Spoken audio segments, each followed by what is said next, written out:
So my name's Greg Spawton, and I am a songwriter by trade, I suppose. I also play bass and bass pedals for Big Big Train, which is the band which I've been in for many, many years, and which I currently am a big part of. We've been known for some time that we're going to be, beginning to fly the nest a bit more. So last year we played at Lorelei in Germany, which is our first show abroad, and we did a warm-up show in Basingstoke. So we kind of knew that that was like a step towards getting out on the road, and the logical next step was to do a proper tour. We wanted to make sure we played in Scotland. We're going to try and cover all of the or as many areas of the UK as we could do.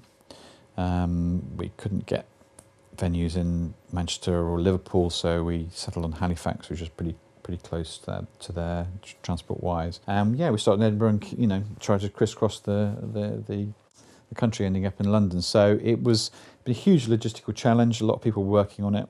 Hi, my name's John, living in Melbourne, big Train fan, seemingly forever, or certainly since I found them. Big prog fan, long-term musician.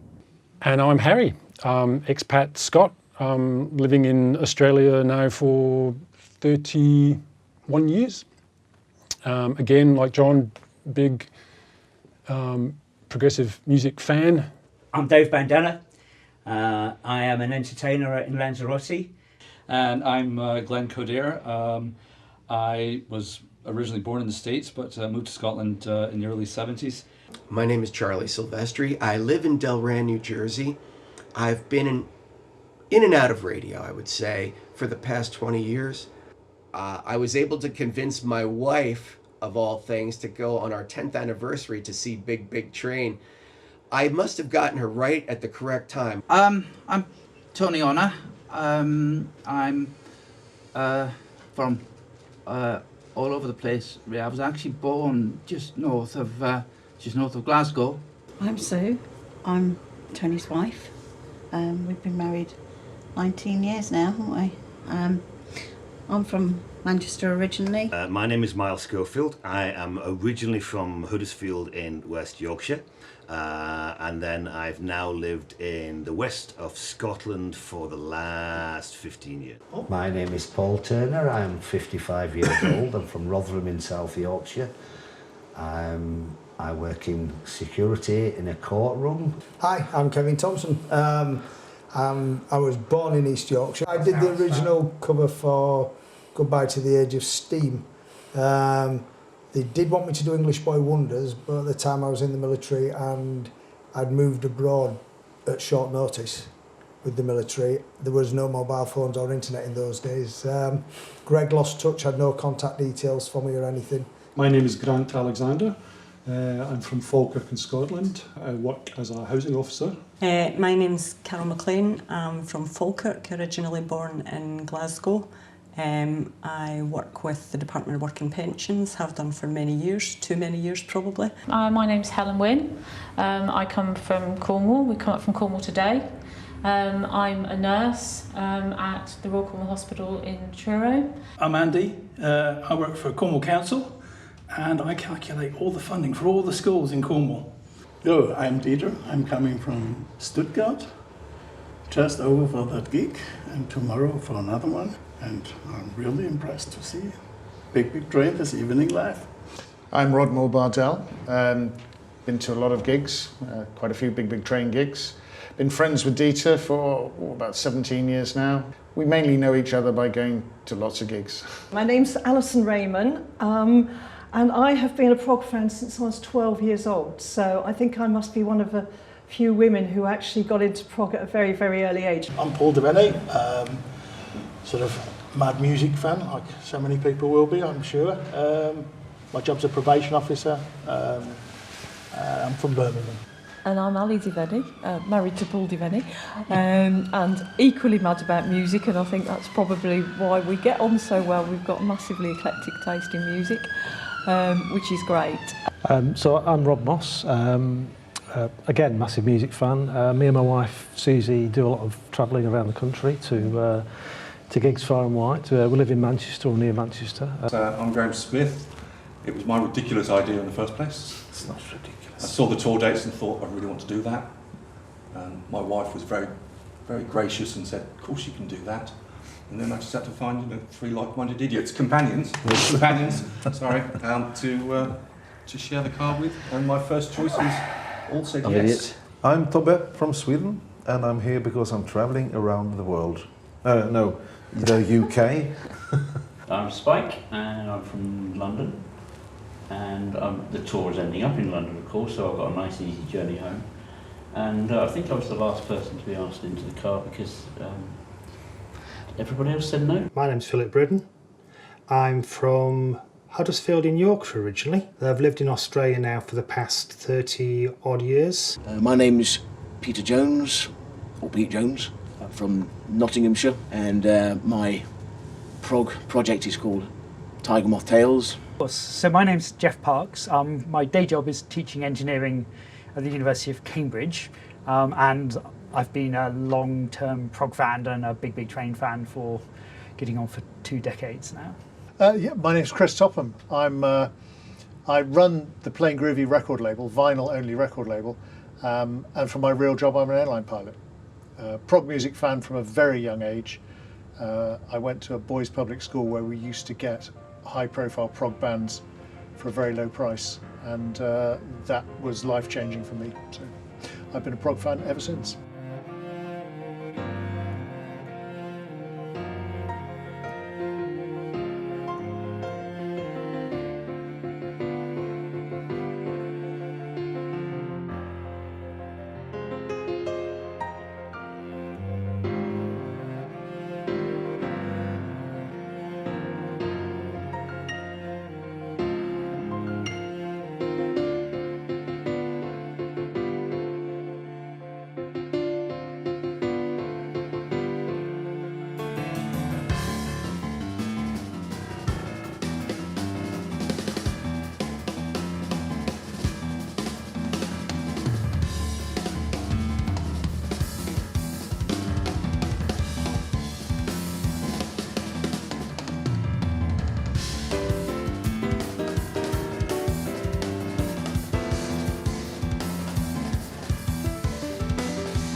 Hedgerow was an encore for our first shows, King's Place, and I think we mistakenly set it aside, and I don't quite know why we did, but we did. And it was Danny that's been saying for a little while, why aren't we playing Hedgerow? So I thought, okay, we wanted a very different set list this year. So I thought, let's bring that one back. But we thought we'd just turn it on its head and put it. It's interesting constructing sets, where are we going to put Hedgerows? Naturally, it's our kind of Hey Jude thing, let's put it at the end. But I thought, actually, we're starting with a live. It's quite a big, upfront, joyous, hopefully, opening. Let's keep the party atmosphere going, as much party as prog ever gets. And it's called Hedgerow.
Hedgerow is a good example. That was a really nice live song. So that beautiful violin solo in the middle, I started it.